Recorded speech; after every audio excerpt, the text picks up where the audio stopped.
by Ram trucks built to serve. Stephen Jones has several players looking for contracts and one coach, Mike McCarthy, on the last year of his deal. Here's what Stephen told Sports Illustrated. He's won Super Bowls. He's been to conference championships. Mike knows what it takes to win. He's a darn good football coach. Jerry's one of Mike's biggest fans. It's one of those things where Jerry, his gut is, let's push in our chips and let's go. We all feel it. Let's go win this thing. All right. Brew, do you think McCarthy's on the hot seat? First of all, I know. This quote really sticks in my craw. I mean, like, are you going to grade the quote? I should grade the quote. I mean, he is talking like they had some tremendous offseason. Like they really did go all in. The Titans kind of went all in. They went out and signed a bunch of name players and stuff. The Cowboys, we know, didn't do anything. They got worse. You lost, two offensive linemen. You lost Tony Pollard and replaced him with an old Ezekiel Elliott. Your quarterback, I don't know that Dak's disgruntled, but he's not signed, all right? CeeDee Lamb is disgruntled. And now Micah, who knows, he's not going to get signed, so who knows where he'll be at. And I just think that this is such a disingenuous quote. Maybe he means it, but they didn't do anything this offseason to make me think they're all in. So the quote ticks me off. But, yeah, McCarthy's on the hot seat. I mean, Coach, how many coaches have won 12 games the last 3 seasons and wouldn't get a contract extension? I mean, come on. He's done well in the regular season. You hire a new DC, defensive coordinator, and he gets a 1-year deal, Mike Zimmer. I mean, that tells you everything you need to know. So, yeah, I think they – part of me wants to say they have to get to the NFC Championship game to save his job, but maybe one playoff win might do it. That might keep him. The quote where he says Jerry is Mike's biggest fan, that's like the kiss of death. Okay, it's equivalent to the dreaded vote of confidence that you get during the season. So the one time that I got fired as an assistant, the guy told me right before he said he wasn't keeping me, no one's a bigger fan of yours than I am, okay?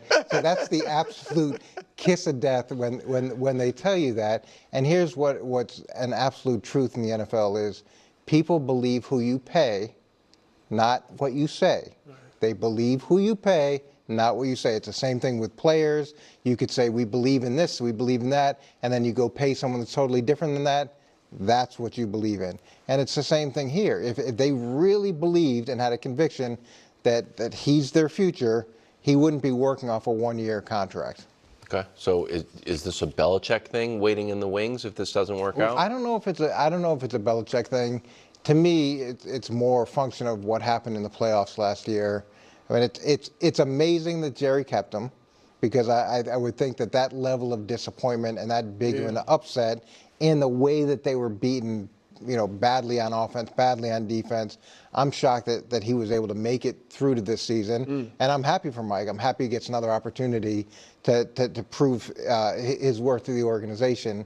But I don't know if it's a one-person thing as much as it is we're going to see what he can do, and then we may have to reset the whole clock. And then quickly, Bruce, you think it's NFC. You have to get to the NFC Championship. I mean, after Coach brought up that game couldn't have been any more disappointing against the Packers. You're at home. They had won, 16 straight? 16 straight games, something like that. And the Packers were the youngest team in more than 50 years, I think, to make the playoffs. Got embarrassed. Yeah, probably an NFC Championship game. Is that the same for you, Coach? Or I don't know what level it's going to be, but I know whatever that last game is, it can't be an embarrassing loss. If they go into the playoffs and, it's back and forth and it could have gone either way and the team plays well, it can't be what it was last year. But the last few years it's ended ugly, strangely. It couldn't have been uglier than. No, that was the worst. No, ugly as it could. But like Zeke playing center, Dak rushing to the line, like it's ended ugly. Yeah, they've been fairly close games, but they ended ugly. It's not great. All right, NFC East odds. Philly is in the driver's seat at 1, then the Cowboys, then the frisky Commanders, and then way back at number 4 is the resurgent Daniel Jones, let's say. Brew, we'll start with you. Better bet to win the division, Philly or Dallas? Or you can go off the board. I don't even know how this is a question. It's got to be Philly. First of all, nobody's won repeated as champion in 20 years. And I just talked about what Dallas lost and didn't replace. And I've always felt, as good as Dak is, he's obviously gotten better, but I felt like he needs a strong run game. Like, he's not Patrick Mahomes or that level where he can just put the team on his back. He needs a strong run game, and they don't look like they have it. I mean, I get that there are a lot of really good running backs out there, but I just don't see one in Dallas that's going to get close to 1,000 yards. So I think Dallas obviously lost. And Philly, I mean, Coach, Saquon Barkley has been, you could argue he's been a top 5 back when he's healthy, and he's been a top 5 back with not great quarterback play, not great receivers, right, one of the bottom 10 offensive lines every year, where the defense could just focus on him and he still could deliver 1,000 yards. And now they got all these weapons. You're not going to be able to focus on him. One of the best offensive lines in the league, even without Kelsey. And I think he's going to have a great year. And defensively, I thought they had a good draft because the defensive backfield was one of their weaknesses. And you add Quinyon Mitchell and then Cooper DeJean, I like. And then they brought back C.J. Gardner-Johnson, who had led the league in interceptions for them a couple years ago. So I think they improved. And their coach, they are out of, I'm declaring it, they're out of their supernatural funk. No, why? Why is that? It's just got to go.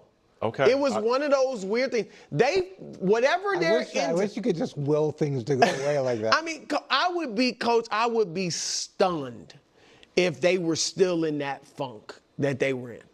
And because they did research, I thought maybe it's Sirianni, and players came out and backed him. And I'm sure they did their homework and was like, if it's him, he's got to go. And they found out he wasn't the